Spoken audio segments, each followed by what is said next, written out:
Le sang de Jésus n'est pas versé seulement pour nous purifier. Non. Le sang nous donne l'autorité sur le péché. Le sang qui est versé nous donne l'habileté sur le péché.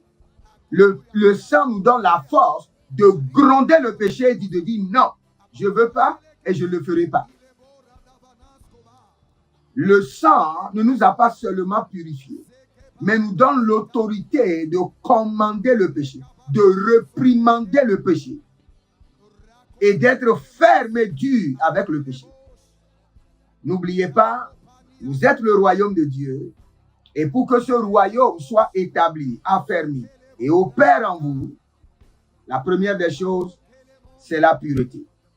Et cette pureté doit être abondante en vous, s'étendre dans votre famille, parce que n'oubliez pas ceci.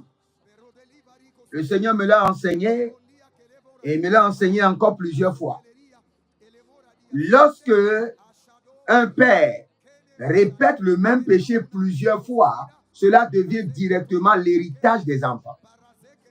Et cela se siège maintenant dans le sang de la lignée familiale. Et pour briser ce péché, vous devez faire beaucoup d'efforts. C'est pourquoi vous voyez beaucoup de familles polygames. La polygamie s'est installée dans le sang de la lignée familiale. Et ce n'est même pas seulement le péché. Dans une famille, s'il y a la royauté s'installe dans le sang des progénitures. S'il y a la richesse, et la richesse a été maintenue pendant 7 ans, cette richesse devient maintenant l'héritage des enfants.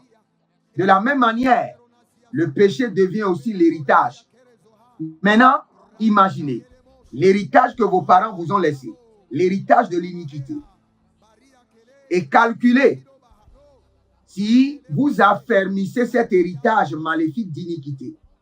Maintenant, l'héritage de vos ancêtres, plus votre héritage d'iniquité, de péché sera transféré à vos enfants.